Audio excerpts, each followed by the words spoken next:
Joining me now, Kentucky Senator Rand Paul. Senator Paul, welcome. One hardly knows where to stop. Just give us a quickie. I don't think you were involved in Tulsi Gabbard or Kash Patel, but I'm sure you're hearing a lot in the cloakroom and so forth. What do you hear? What can you share with us? You know, I'm fans of both. I think we need both of them. We need some people in charge of our intelligence agencies that will be disruptors. At the FBI, we need to make sure it's not politicized. Same thing at the other agencies as well. There's evidence that's been coming out for years of politicization, particularly going all the way back to the 2016 election when the FBI was used as a weapon against Donald Trump's campaign.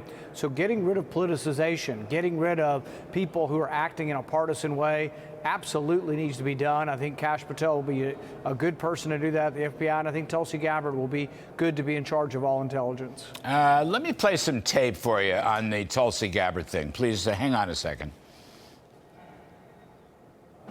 President Trump's re-election is a clear mandate from the American people to break this cycle of failure, end the weaponization and politicization of the intelligence community. Those who oppose my nomination imply that I am loyal to something or someone other than God, my own conscience, and the Constitution of the United States. Accusing me of being Trump's puppet, Putin's puppet, Assad's puppet, a guru's puppet, Modi's puppet. The fact is, what truly unsettles my political opponents is I refuse to be their puppet. You know, Senator Rand, I liked part of that. Now, we were taping things together, splicing things together. But I really didn't like her putting this puppet business, Trump, in the same category as Putin or Assad or Modi or whatever. I just didn't understand that, really. She's there to carry out Mr. Trump's policies, you know, in an independent way, and she has to be loyal to the Constitution, just like you or any of us who serve in the White House. But I was a little, I don't know, it raised my eyebrow.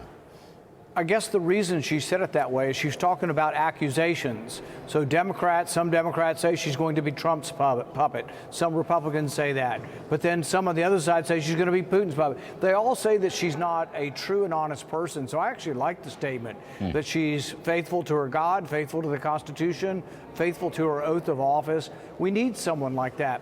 Look, this is an enormous power. The power to spy on people, to listen to phone calls, to gather up information needs to be controlled with oversight by representatives, by the Constitution. And we need to make sure that the Constitution applies to all of us here in this country and that we aren't the victims of spying. Spying and surveillance, like the Foreign Intelligence Court, should be used on foreigners, not Americans. And it has been used in recent years on Americans. We need someone who is skeptical of power, like Tulsi Gabbard, to be in charge, frankly. Well, I sure agree with that. Absolutely, 100%, Senator. The other thing, though, that I've never really swallowed is the Edward Snowden defense. I just never understood she wanted to pardon him. Snowden was a traitor. He let go of a lot of military and intelligence secrets. It's a sticking point. I can't swallow it down. What do you think? Edward Snowden may be the greatest whistleblower in all of our history.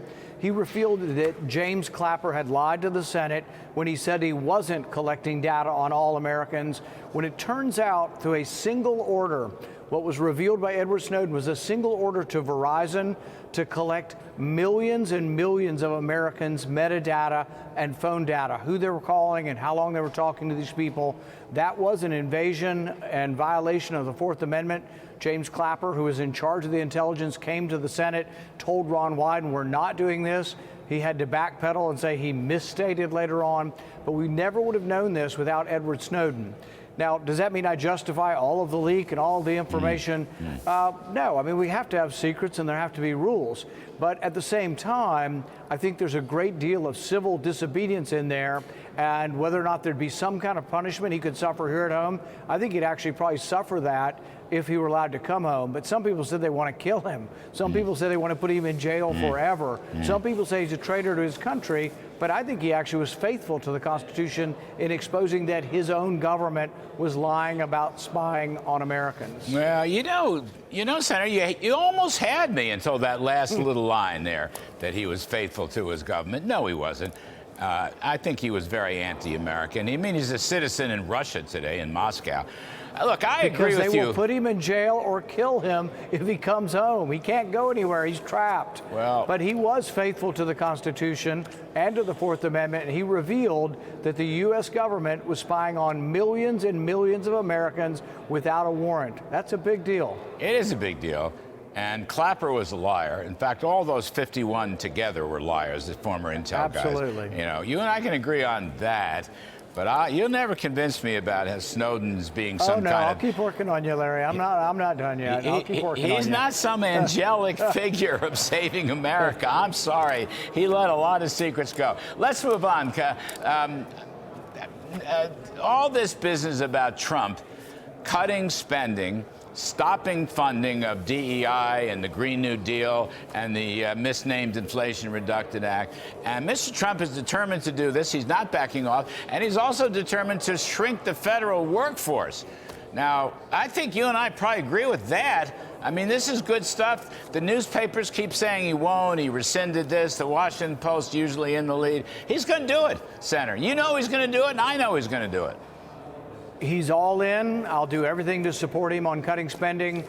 The biggest danger to our country, and this is somewhat of a fight between conservatives and libertarians, the biggest danger to our country is from within. It's the debt. It's not foreign invasion. We have to prepare ourselves and defend our country militarily, but that's not our real danger. Our real danger is from within, destroying the currency, destroying the country through debt. The debt is accumulating exponentially. The interest rate has started to turn exponential. We've got a real problem.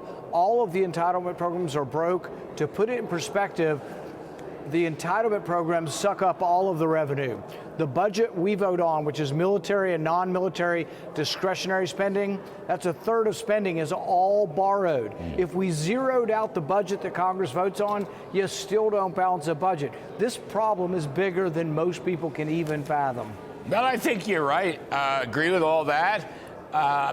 I don't know whether I'm a conservative or a libertarian. Maybe I'm a conservative libertarian. I could be a libertarian conservative. I'm not sure. You could be a conservatarian. A conservatarian. Yeah. Thank you, Rand Paul. I appreciate that very much. Let me ask you, have some fun with this whole story, okay?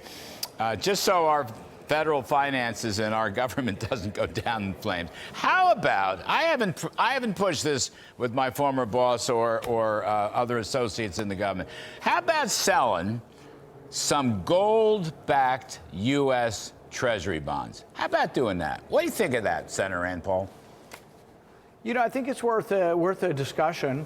You know, most of the big paper money advocates, the fiat currency, the Keynesians, have always said gold is worthless, but none of them have ever really decided to get rid of it. You know, a bunch of it sits in the IMF, some in the World Bank, some in the Federal Reserve, and backing it with a currency and marketing it, sure, I think it'd be a great idea. Gold hit a new record high today. Just saying. Gold made a new record high. You're coming on the program. I used to talk about this with your dad all the time, who was such a smart fella. So I just thought I'd ask that question. All right. I'm sure you'll produce some legislation to the effect that we should have gold-backed bonds. Senator Rand Paul, what did you call me? Conservatarian? I got to think that might work. I think you're conservatarian heading towards libertarian. We're pulling you over. So. You're wonderful. Senator Paul, you're terrific. Thanks for coming back on the show.